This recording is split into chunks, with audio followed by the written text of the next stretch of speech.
second, I need to get my story straight. My friends are in the bathroom getting higher than the Empire State. My lover, she's waiting for me just across the bar. My seat's been taken by some sunglasses asking about a scar. And I know I gave it to you months ago.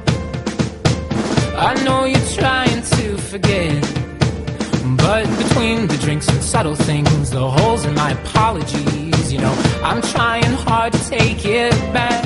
So if by the time the bar closes and you feel like falling down, I'll carry you home tonight.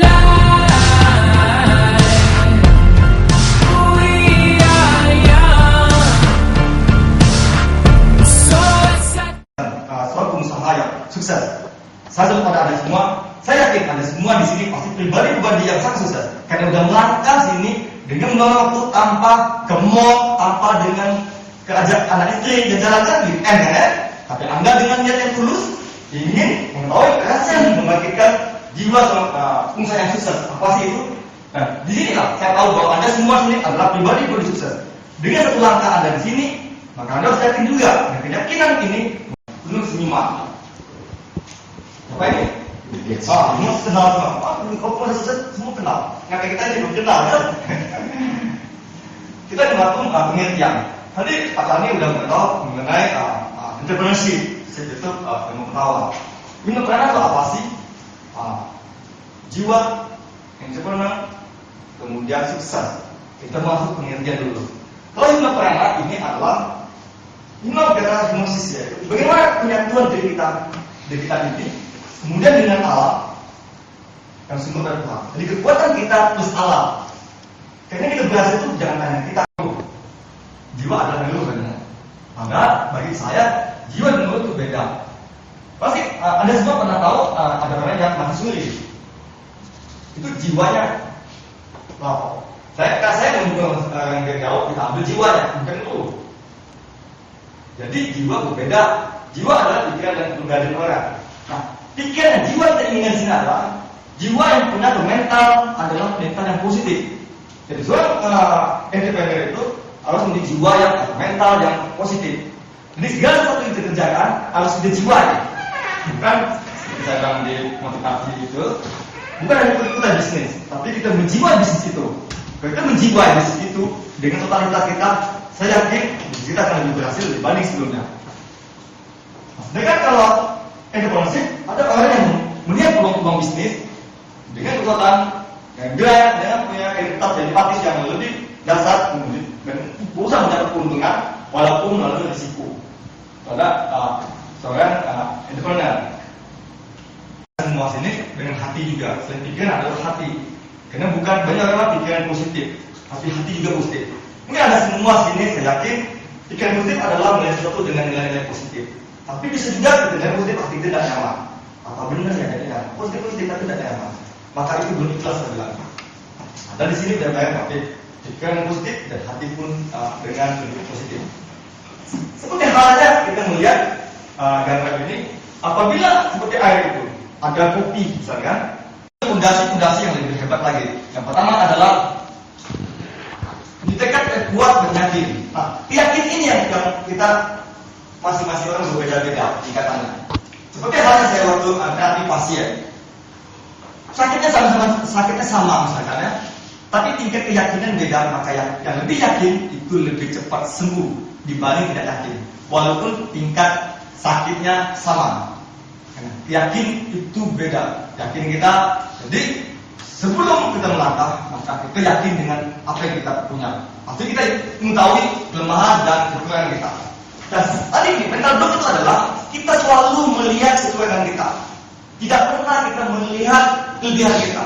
Kita selalu melihat saya ini kurang itu. Padahal kita lihat ini punya kelebihan. Lihatlah kacamata bahwa kita ini mempunyai kelebihan-kelebihan. Yang lain ini tidak punya. Misalnya orang lain masih pakai sepeda, kita di motor. Ini lebih baik kita. Orang lain mungkin lebih kecil, kita lebih besar. Orang lain mungkin sekolahnya SD, kita dari SMA atau dari perguruan tinggi. Bukan melihat selalu. Jadi tinggal bersama kita selalu melihat kekurangan kita, bukan melihat kelebihan. Jadi Anda semua di sini saya minta selalulah melihat fokus kepada kelebihan yang kita miliki. Apabila kita fokus pada kelebihan yang kita miliki, maka kita akan lebih yakin bahwa kita punya potensi yang luar biasa. Kemudian ikuti minat dan bakat. Untuk jadi usaha pemula, memang kita harus ikuti apa yang kita minati, apa yang kita bakat, sehingga kita lebih cepat masuk menjadi seorang pengusaha. Janganlah kita tiru yang kita tidak paham. Ikuti, kita senang apa sih? Kita enjoy apa sih? Kalau kita enjoy segala hal, pasti kita lebih happy dan lebih nyaman gitu lah. Kita lebih semangat. Tapi kalau kita tidak happy, tidak enjoy, kita tidak akan lebih semangat dan antusias. Kemudian yang ketiga adalah sabar dan bersungguh. Ini bedanya orang yang sukses dan tidak sukses. Orang yang berhasil berdasar sabar dan sungguh-sungguh. Saat dia gagal, dia berhenti, tutup. Maka dia belum sukses. Jadi saat kegagalan pun kita sabar dan bersungguh-sungguh, sebentar lagi akan jadi peluang kita lebih sukses. Jadi adalah kita sabar, kemudian kita bersungguh-sungguh menjalani bisnis kita. Jangan patah semangat, mudah putus asa. Kemudian belajar dari pengalaman. Ini adalah pengalaman. Kita tidak perlu juga belajar pengalaman dari kita. Kita juga bisa belajar daripada pengalaman orang lain. Banyak sekali kita dari internet dan lain pengalaman orang lain. Contohnya gini, saat kita presiden pun untuk jadi seorang presiden tidak perlu pengalaman jadi presiden. Contohnya sederhana kan? Untuk jadi seorang presiden tidak penting saya itu punya pengalaman jadi seorang presiden. Tapi saya bisa jadi presiden tanpa background pengalaman. Gitulah.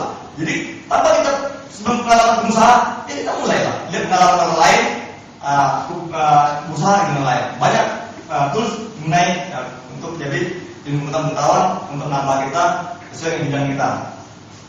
Kemudian kita mulailah dengan segera mulai, lakukan hal kecil, melakukan dengan mudah, dan lakukan mulai sekarang. Jangan tunda-tunda. Karena bagi kita penundaan itu sama dengan setan.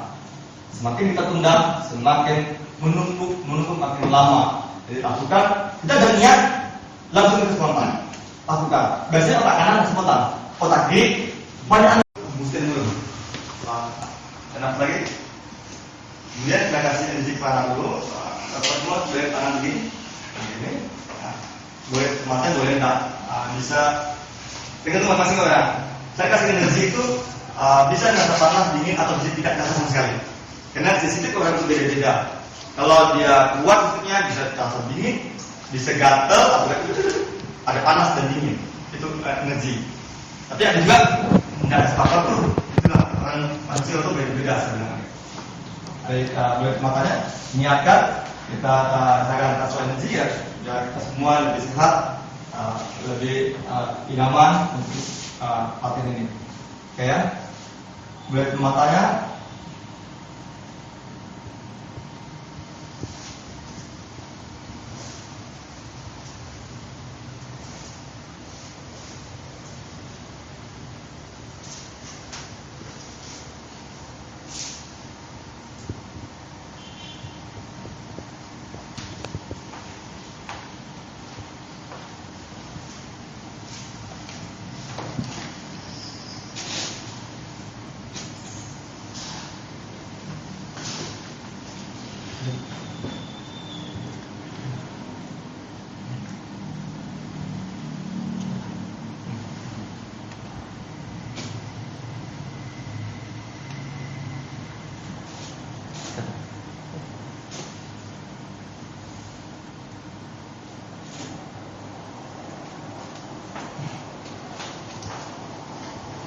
Fokus di tangannya, semua fokus dan kanan dan kirinya, fokus.